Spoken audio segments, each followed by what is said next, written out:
Assalamualaikum warahmatullahi wabarakatuh. Perkenalkan, nama saya Wafa Nur Rajija. Di video ini, saya akan memaparkan kembali materi dari mata kuliah Ilmu Alamiah Dasar, yaitu sumber daya alam dan pengelolaannya.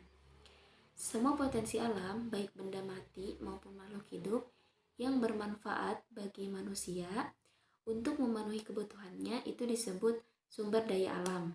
Nah, sumber daya alam ini dapat diklasifikasikan menjadi tiga, yaitu berdasarkan sifat, jenis, dan potensinya.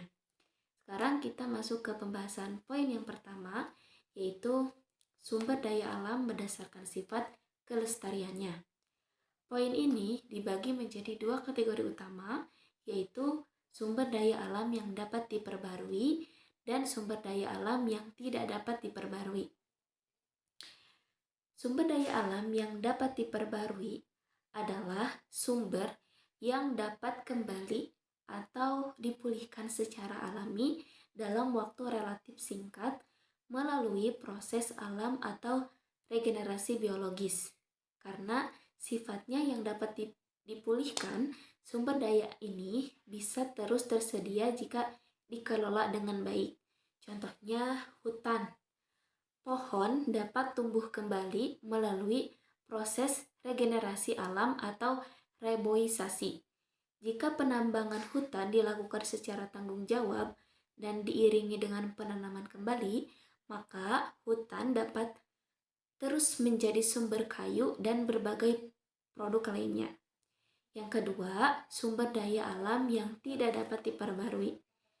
Sumber daya alam yang tidak dapat diperbarui adalah sumber yang terbentuk dalam waktu geologis yang sangat lama dan tidak bisa dipulihkan dalam rentan waktu manusia. Setelah sumber daya ini digunakan, mereka tidak bisa digantikan dengan waktu yang singkat. Contohnya seperti batu bara.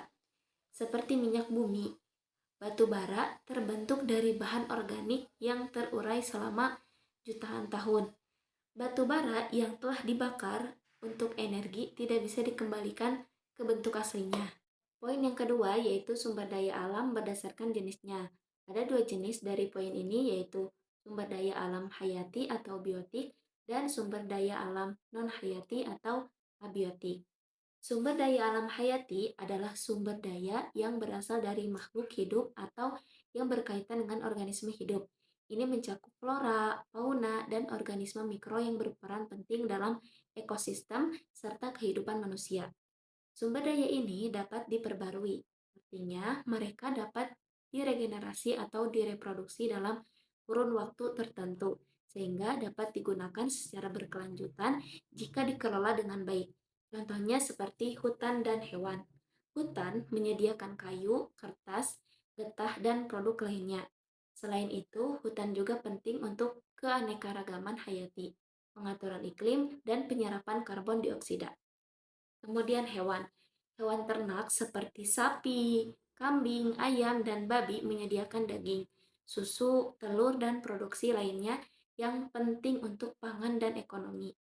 Pemanfaatan sumber daya alam hayati harus dilakukan dengan prinsip berkelanjutan untuk menjaga keseimbangan ekosistem dan memastikan ketersediaannya bagi generasi mendatang. Yang kedua, ada sumber daya alam non-hayati atau abiotik. Sumber daya alam non-hayati adalah sumber daya yang berasal dari benda mati atau proses geologis. Sumber daya ini termasuk mineral, logam, air, udara, dan berbagai bentuk energi yang tidak berasal dari makhluk hidup. Contohnya mineral dan logam, emas, perak, tembaga, besi yang digunakan dalam berbagai industri. Misalnya biji besi yang ditambang untuk membuat baja.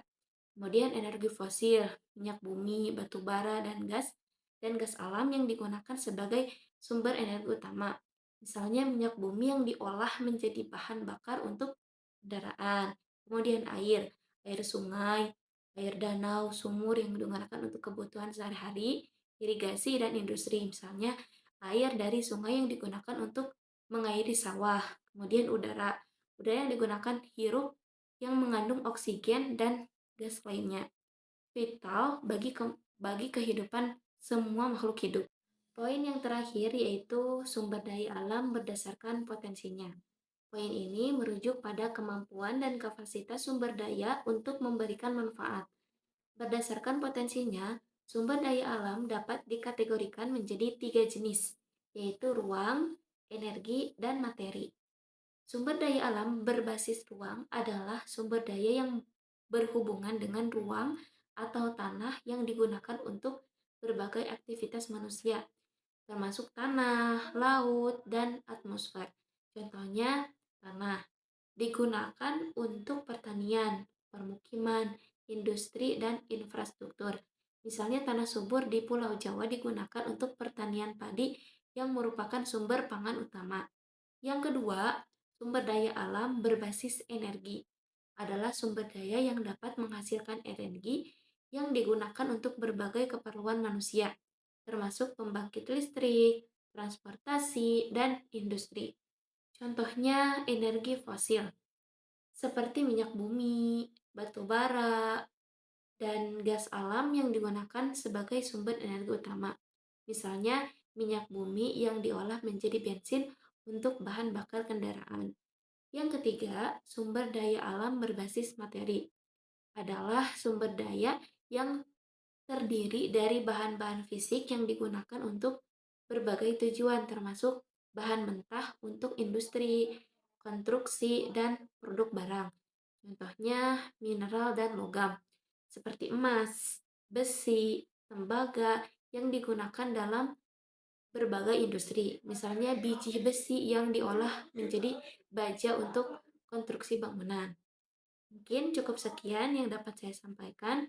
Kurang dan lebihnya mohon maaf. Wassalamualaikum warahmatullahi wabarakatuh.